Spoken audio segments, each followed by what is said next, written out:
Operation सिंदूर के दौरान भी हमारी सेनाओं ने पाकिस्तान को कुछ ही घंटों में घुटने टेकने पर मजबूर कर दिया था। लेकिन कांग्रेस ने वही गीत गाया जो पाकिस्तान ने लिखा था, जिसकी धुन पाकिस्तान ने तैयार की थी और जो पाकिस्तान को पसंद है। कांग्रेस नेताओं का ये पाकिस्तान कनेक्शन हमेशा देश पर भारी पड़ता है। रोड पर भी खड़े रहने की जगह नहीं है। ये मैदान भर चुका है। मैं गुजरात में सालों तक काम किया है। अगर मुझे सुबह 10-11 बजे मीटिंग करनी हो तो मैं इतने लोग इकट्ठे नहीं कर पाता था। आपने तो रिकॉर्ड तोड़ दिया, रिकॉर्ड। मैं आपके उत्साह, ये उमंग और हमें आशीर्वाद देने के लिए आए हैं, मैं फिर से आपको प्रणाम करता हूं। असम की जनता ने इस बार 2 काम पक्के कर लिए हैं। एक, असम में बीजेपी एनडीए सरकार की हैट्रिक लगेगी और दूसरा काम क्या है करने वाले, पता है आपको? पता है?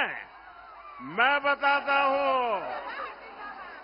और दूसरा काम जो होने वाला है, कांग्रेस के शाही परिवार के जो नामदार है ना, जो दिल्ली में बैठे हैं, असम के चुनाव के नतीजे के बाद उनकी हार की सेंचुरी का रिकॉर्ड भी असम के लोग ही बनवाएंगे।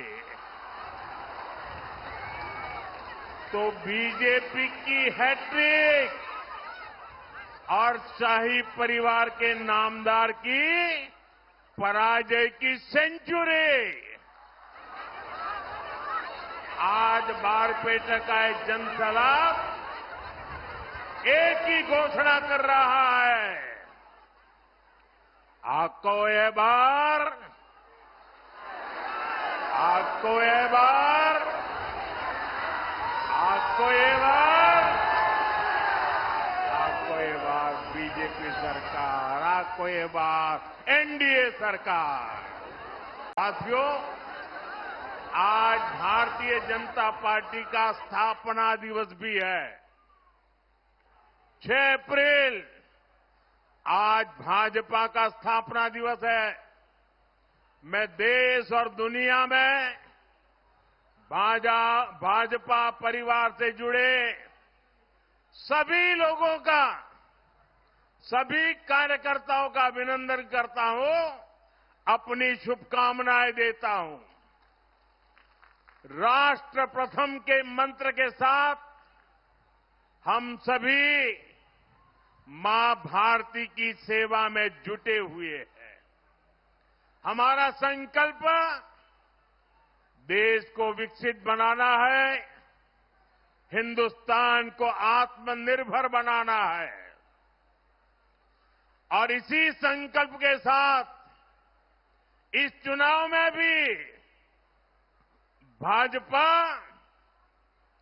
आपसे आशीर्वाद मांग रही है। साथियों, कांग्रेस वो पार्टी है जो कभी दूरगामी सोच के साथ विकास के काम नहीं करती। कांग्रेस शॉर्ट टर्म काम करती है ताकि उसमें करप्शन कर सके। वहीं बीजेपी एक लंबे विजन के साथ काम करने वाली पार्टी है। हम विकसित असम से विकसित भारत के लक्ष्य को लेकर चल रहे हैं और इसलिए हमने बीते 10 साल में पूरी मेहनत से काम किया है। साथियों, बीते 10 साल असम में शांति और सद्भाव की स्थापना के थे। आने वाले साल असम की समृद्धि को विस्तार देंगे। इसलिए 16 अप्रैल से सरकार ने संसद का एक विशेष सत्र बुलाया है।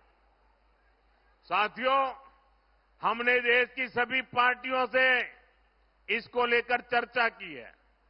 हमने सभी से कहा है कि आइए देश की बहनों बेटियों के हक से जुड़े इस काम को सर्वसम्मति से आगे बढ़ाएं। और हां, कुछ लोग इस नेक काम को लेकर भी भ्रम फैलाने का प्रयास कर रहे हैं। देश के सभी राज्यों को इससे फायदा ही होगा, किसी भी राज्य को इससे नुकसान नहीं होगा। नॉर्थ ईस्ट हो, साउथ इंडिया हो, जहां पॉपुलेशन को कंट्रोल किया गया है, उनका रिप्रेजेंटेशन बिल्कुल कम नहीं होगा। हम ऐसी व्यवस्था कर रहे हैं जिसमें महिलाओं के लिए अतिरिक्त सीटें मिले। अभी जितनी सीटें हैं उनमें और वृद्धि हो। इसलिए मैं असम की बहनों से भी विशेष रूप से कहूंगा, आप सभी राजनीतिक दलों के सभी नेताओं से कहिएगा कि इस कानून को सब मिलकर के पास करें। असम के वीरों ने देश के लिए अनेक बलिदान दिए, लेकिन कांग्रेस मोदी को नीचा दिखाने के लिए सेना के शौर्य को भी गाली देती है। सर्जिकल स्ट्राइक हो, एयर स्ट्राइक हो, हमने देखा है कि कांग्रेस ने हमेशा दुश्मनों के एजेंडे को ही हवा दी है। ऑपरेशन सिंदूर के दौरान भी हमारी सेनाओं ने पाकिस्तान को कुछ ही घंटों में घुटने टेकने पर मजबूर कर दिया था। लेकिन कांग्रेस ने वही गीत गाया जो पाकिस्तान ने लिखा था, जिसकी धुन पाकिस्तान ने तैयार की थी और जो पाकिस्तान को पसंद है। कांग्रेस नेताओं का ये पाकिस्तान कनेक्शन हमेशा देश पर भारी पड़ता है। साथियों, कांग्रेस ने हमारी फौज से कैसे विश्वासघात किया है, इसका एक उदाहरण वन रैंक वन पेंशन भी है। कांग्रेस ने मेरे फौजी भाइयों को दशकों तक ओआरओपी से वंचित रखा। कांग्रेस सिर्फ 500 करोड़ रुपए दिखाकर झूठ कहती थी कि ओआरओपी लागू करेगी। ये बीजेपी एनडीए सरकार है जिसने ओआरओपी का लाभ मेरे फौजी परिवारों को दिया और अब तक 1,24,000 करोड़ रुपए से ज्यादा, यानी करीब करीब 1.25 लाख करोड़ रुपया ओआरओपी के पूर्व फौजियों को उनके खाते में जमा कर दिया गया है। घुसपैठियों का साथ दे रही है। आप मुझे बताइए, एक घुसपैठियों को निकालना चाहिए कि नहीं निकालना चाहिए? पूरी ताकत से बोलाइए, घुसपैठियों को निकालना चाहिए कि नहीं निकालना चाहिए? घुसपैठिए जाने चाहिए कि नहीं जाने चाहिए? कांग्रेस अवैध कब्जे के खिलाफ कार्रवाई का विरोध कर रही है। कांग्रेस असम में ऐसा कानून बनाने की बात कर रही है जिसके बाद घुसपैठिया शब्द बोलने वालों को भी जेल हो जाएगी। बताइए, ऐसा कानून मंजूर है क्या आपको?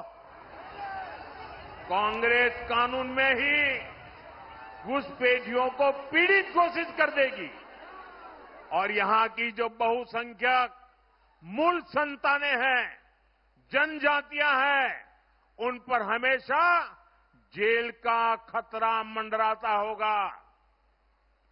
अपने हर इंटरव्यू में, भाषण में ये कांग्रेस के बड़े बड़े नेता ऐसे असम विरोधी कानून की चर्चा कर रहे हैं।